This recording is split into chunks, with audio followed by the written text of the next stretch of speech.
Sí, la otra pregunta sería, más que nada, si puede decirnos cuál es el rol que ha jugado el gobierno de Obama por un lado y el bloque de ALBA por otro, ¿no? Dos actores que han aparecido en todo el proceso hondureño con política, sí, etcétera. ¿Qué rol han jugado cada uno? Sí, el gobierno de Obama jugó un rol clave en la dirección del conjunto de la política hacia la resolución de la crisis hondureña. No nos olvidemos que Obama, podemos decir que tuvo un doble juego, tuvo un discurso de rechazo a la forma, al menos en que fue destituido Zelaya y se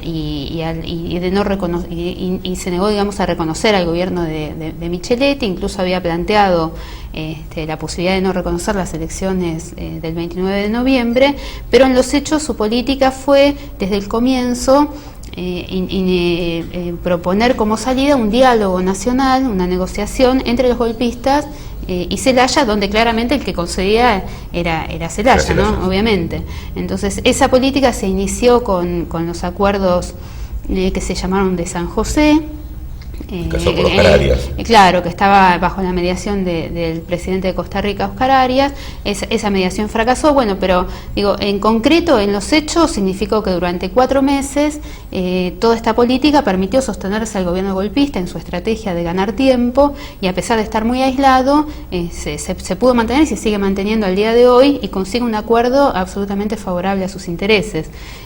Por lo tanto, digo, esa fue la política de Obama. Incluso miembros de su gobierno estaban al tanto, como por ejemplo el embajador norteamericano en Honduras, Llorens, que estaba al tanto de los planes de destitución de Zelaya, había tenido reuniones previas con los golpistas. Y podemos decir que tanto la OEA como los gobiernos del bloque del ALBA no han tenido ninguna política alternativa a esta política de Obama, sino al contrario, se han subordinado a esta estrategia, y hemos visto cómo han sido funcionales y le han cedido, digamos, la resolución del conflicto a Obama. Lo hemos visto tanto de parte de la OEA como del propio Chávez, que no ha presentado ninguna alternativa, y de hecho el mismo Zelaya ha llamado a confiar y ha confiado en que iba a ser restituido en su cargo a través del Departamento de Estado norteamericano, ¿no? Sí, por otro lado, ¿nos podrías decir cuál es la política del Frente Nacional alrededor del acuerdo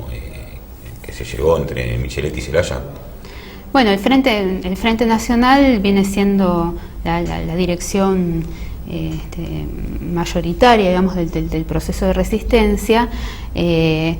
y lo que podemos ver es que su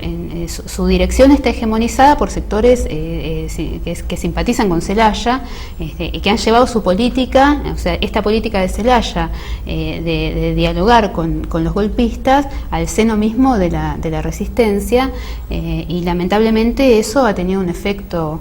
bastante pernicioso, porque como hemos visto, digamos, se había venido desarrollando desde por lo menos durante 100 días un proceso de movilización que ha tenido picos de gran masividad, como el primer intento de vuelta de Zelaya el 5 de julio. En la frontera con Nicaragua. En la frontera primero en el aeropuerto de Toncontín, después en la frontera con Nicaragua, y posteriormente el 21 de septiembre, cuando Zelaya finalmente regresa a Honduras sin acuerdo con los golpistas, que fue el momento, digamos, donde mayor masividad y mayor posibilidad había de que esa resistencia diera un salto. Podemos decir que la política para desmovilizar y tratar de desmontar ese proceso fue una política doble. Por un lado, la política represiva del régimen. Vos sabés que Micheletti decretó un estado de sitio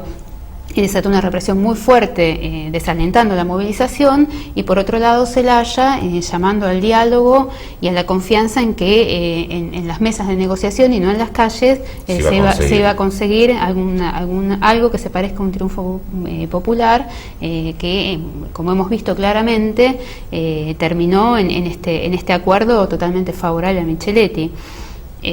Posteriormente a la firma de los acuerdos, digamos, el Frente Nacional tuvo una política, mejor dicho, su dirección mayoritaria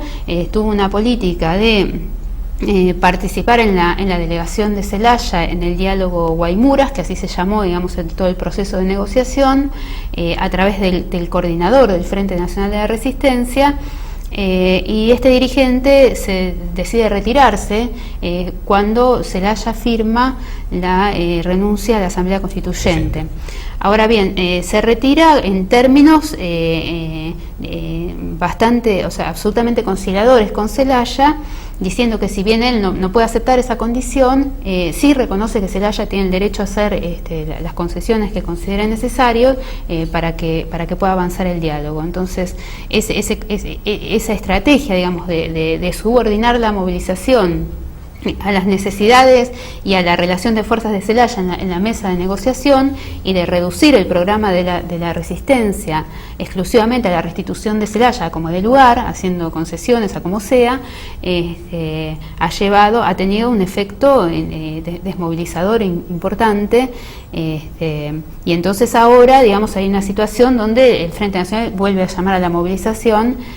justamente por lo que charlábamos antes, ¿no? por esta maniobra dilatoria que tiene el régimen, que tiene como política, o eventualmente, si llegara a devolverle el cargo a Zelaya, hacerlo casi para que le transfiera la banda presidencial. Claro, un proceso absolutamente formal para traspasarle el mando presidencial al próximo presidente. Muy bien. Y por último, ¿qué perspectivas políticas ves que pueda abrirse ahora en Honduras? Bueno, yo creo que vamos a ver algunos días más o un tiempo más de tire y afloje entre Micheletti y Zelaya, justamente porque está en esos términos planteado el conflicto. Micheletti va a tratar de dilatar lo más posible, si lo puede evitar, lo evitará. Ya tiene visto bueno del del gobierno norteamericano, que aclaró que va a reconocer de todos modos las elecciones, más allá de que se restituya o no a Zelaya. Y entonces en ese tire y afloje, digamos, hay alguna posibilidad de que quizás si se llama a la movilización, quizás se retome algún nivel de movilización más masivo de los que hemos visto en las últimas semanas, que fue bastante reducido. Pero bueno, digo, la estrategia tanto de Zelaya como de la dirección mayoritaria del Frente es tratar de que se restituya Zelaya, por esa vía legitimar las elecciones, y en el futuro seguir construyendo, digamos, un movimiento político sobre esa base, digamos, ¿no? Entonces, lo interesante quizás es que evidentemente en estos casi 4 meses de resistencia, hay miles de trabajadores, de los que han participado en los bloqueos, los que han participado en los paros del magisterio, campesinos que se han enfrentado a los retenes y a la represión del Estado, jóvenes y sectores populares y empobrecidos que han organizado la resistencia en las colonias, con algunos elementos de autodefensa frente a la represión del Estado, que es una experiencia política muy importante, muy grande y acelerada, y ante la evidencia, digamos, del carácter de los acuerdos, puede estar planteada la posibilidad de que un sector saque la conclusión de que hay que volver a tomar el método de la lucha, y una orientación clara en contra de los acuerdos, en contra de la trampa electoral con la cual el régimen pretende legitimarse, y abrir un camino nuevamente para plantear la caída revolucionaria del régimen golpista, la posibilidad de convocatoria a una asamblea constituyente revolucionaria, en el sentido de que sea sobre la base de la derrota del conjunto de las instituciones del régimen que han dado el golpe de Estado. Bueno, Claudia, te agradezco mucho tu presencia en el programa de la noche de hoy y esperamos volver a verte. Bueno, cómo no, hasta la próxima.